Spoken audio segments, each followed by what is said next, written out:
Welcome to the show, Blade Savvy. This series is all about knives. We're going to demonstrate different skinning, quartering, and deboning techniques, as well as knife care throughout the series. Folks, there's a lot of knowledge packed into this series, and I know you're going to learn a lot as well as enjoy it. So let's get started. Field dressing elk 101.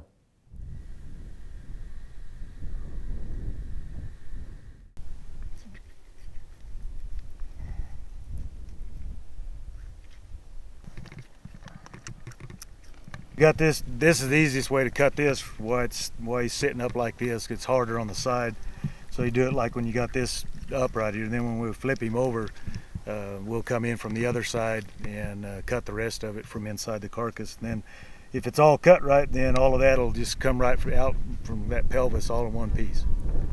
Simple as that.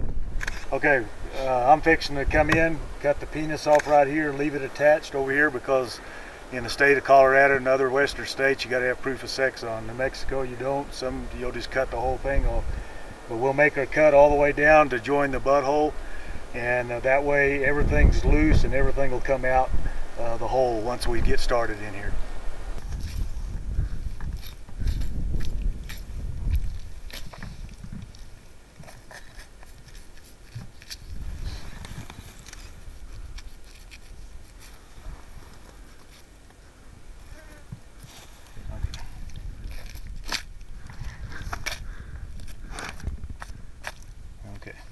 All right, you just cut the penis? Yeah, that's the penis in the sack.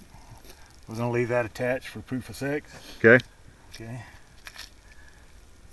This is going to go all the way down to the butthole because it goes underneath the pelvis cavity.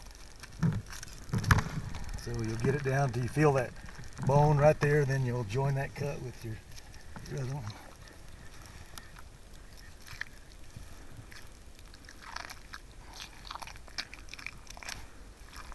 Okay, we're going to make a little slice right here. You stay back near the pelvis, that way you're away from the guts. There's not any danger of cutting the guts. Make you a little slice just big enough to get your knife and your fingers in to guide your blade, and then we're going to zip lock him right up to where we're going to cape him. Okay, you can see the intestines there starting to come out. And you just stick your finger through there, kind of break through that membrane. Your fingers are what guide your blade so that it doesn't catch the gut and cut the gut. You can feel the guts on the bottom of your finger, and it just slides right on up. Real simple. This up here will be a little trickier because here's where you're starting to get into the heavy hide. So you may have to bring it out. Just always guide your knife flat across your finger, that way you won't cut your finger off. And as you go, you can feel where the knife is. And we want to go about right up to where the brisket starts, and that's where we're going to cape, so we'll end it right there. What we're going to do first is make a hide cut right up here to about the sternum right here. We could go up farther, but we need to stop right here to save the cape for mounting. Right. So that's what we're going to do here. Okay, a good hook shoot can work. There we go.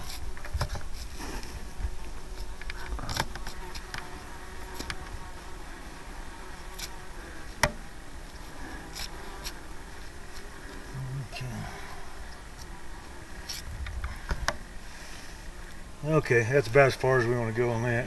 Okay, what I'm going to do is just make a little slit here so we can get the gut hook in there, and then we'll come right back up to where we stopped on the hide cut. Okay. The reason you can't do all that at once because the hide is so thick on an elk with the skin, there's just not, it won't fit in the gut hook to do that. And the reason to do it way back here is you're back on the intestines here, not right over the gut. That way you don't chance cutting the gut. Okay. Now what are you doing? Now just sticking the gut hook inside. And then here we go.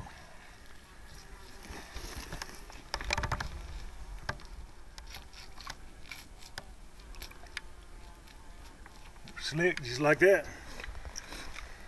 Go in like this across the top of the stomach, and the first thing you're going to hit is a real tight balloon feeling membrane. That's the diaphragm, and that's where you want to start cutting. That diaphragm is what separates the lungs from the guts.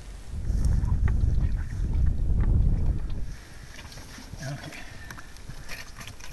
All right, there's your guts. The lungs and the heart are still in there. We'll get, because you're leaving it protecting the cape, you're not cutting up far enough. It's hard to get in there to get everything now, so it's easier to get your stomach out, get that out of the way, and then get your heart and lungs last. Our guts are out, so get them out of the way a little bit so you don't have to step in them. And then we're gonna come back over here. We're just gonna cut this muscle here so he opens up a little more. Makes it just a little bit easier to work. Okay, here's the pelvis right here. A lot of guys like to cut the pelvis, but you don't have to if you ream the butthole like I did. And here's all of our stuff going through the butthole, and you can see it's loose back there, except for just a little bit where the knife wouldn't reach. And sometimes you can reach in there and just rip out what's left with your hands, just like that.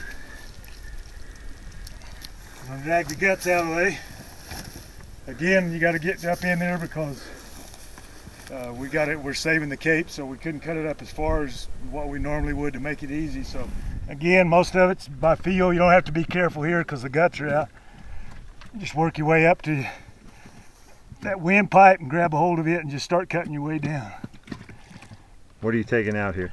Taking out the heart and the lungs. Hold them. There's the lungs. See that shot? Look at that arrow. Right through there. Perfect. So Bob, everybody wants to know how big the lungs are on an elk, so show me. There they are right there. There's both of them. There's one side. There's where the broadhead went through them right there. That's how you kill a big bull. Quick.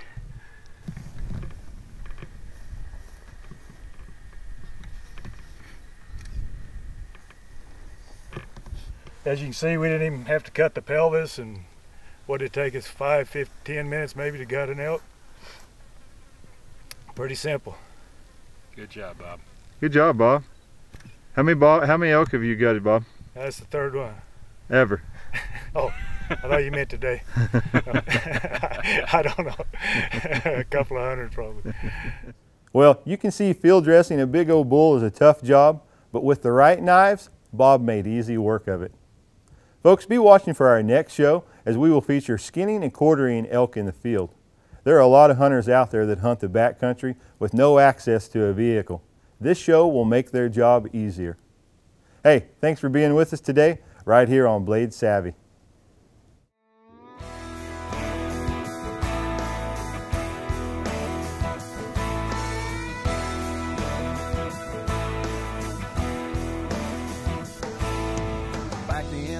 Where you can't see the forest for all the cottonwood trees. My little humble abode sits back in a hole where nothing don't bother me.